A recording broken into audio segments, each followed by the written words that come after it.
Hey, how's it going, YouTube friends? It's me, Never, aka Dan the T-Shirt Guy, and you're watching The Never Show, the only show at Lemon Scented Limes Lest I Forget, and the only show the supernatural, super awesome Third Eye. Why ask why? Why wouldn't you want a third eye? And it's Wednesday again. That means we review the movies, and today's movie is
Pirates of the Caribbean, Dead Men Tell No Tales.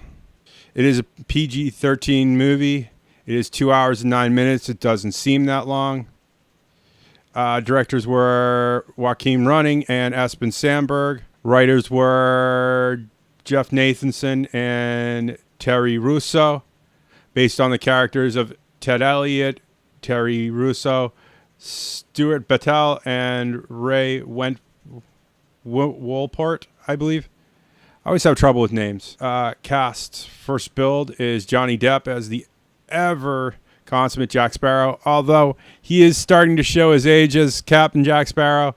I don't know if this was intentional, but you know, he's the luster of being Captain Jack Sparrow is starting to wear off. Xavier Bardem as Captain Salazar. I loved him in this movie. It's sad that this is maybe the last Pirates of the Caribbean movie, so we won't know if he's truly gone or they might come back.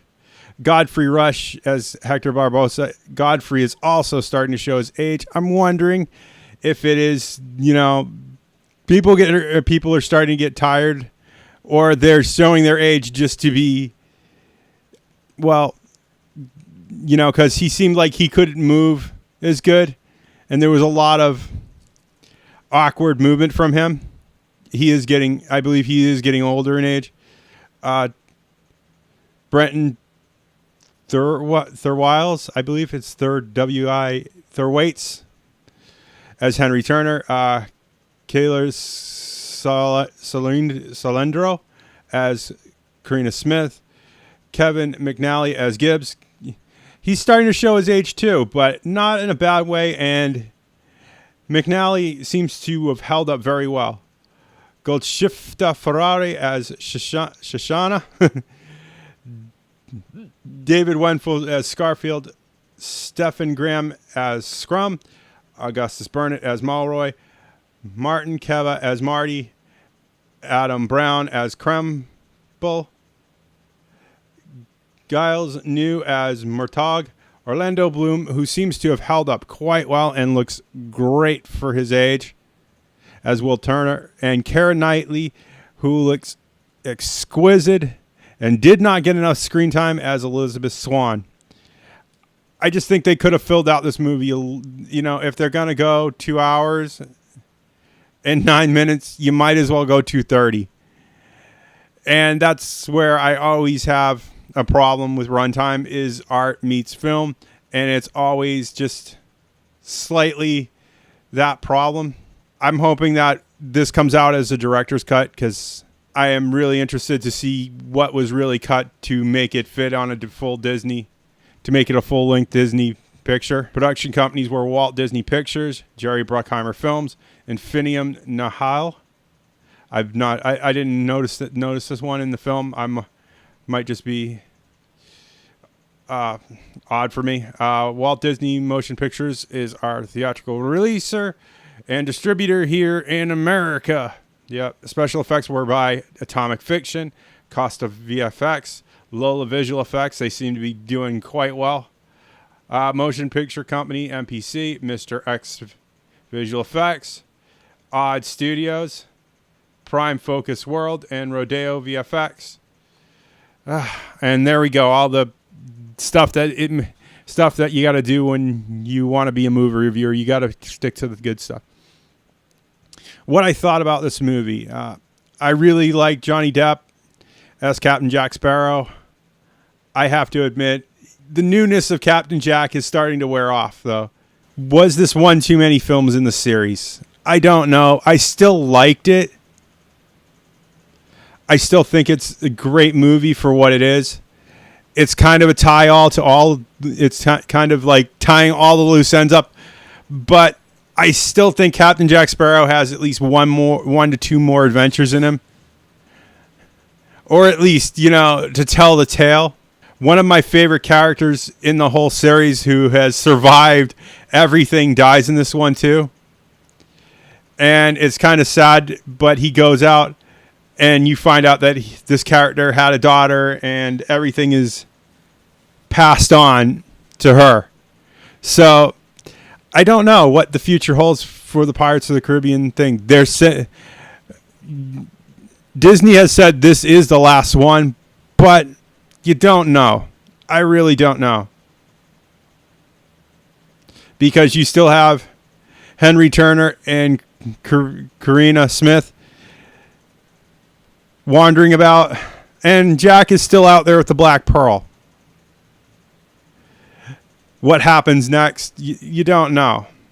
And he's still got the magic compass. Runtime wasn't a problem for me. I'd love to see what CinemaSins. I'd love to see what CinemaSins. Do I English, bro? I'd love to see what CinemaSins thinks about this, just to keep me honest. The way I review is I watch a movie and then I get home and I tell you about it. So I don't look for movie flaws. I don't rewind and back and forth through a video and look for those or movie and look for those little things and those little technical goofs and things that are horrible. Okay. I don't understand why it got. I think some people were expecting the extreme over the top, previous films. I mean, but this was kind of like an end for some of the characters. This is where, the last boat home is taking them. And I think that's why Rotten Tomatoes didn't like Pirates of the Caribbean. Just to be honest with you. But it's still got a good score for a franchise this deep in 5 films in. And I'm glad that they still can keep it fresh. What will the future hold? I don't know. Disney saying this is the last one, and I've made that clear throughout my review. Here's to hoping for one more Pirates of the Caribbean movie. That said, if you like what you see in here, please click that like button down below. And, with the way YouTube is going right now, those likes help keep me going. They make me inspired. Also, comments are 100% guaranteed. If you write to me, tell me your realities, your fantasies, your problems. Maybe I can help. It just might be nice to have someone who listens. And I will see you all in the next movie review. Bye.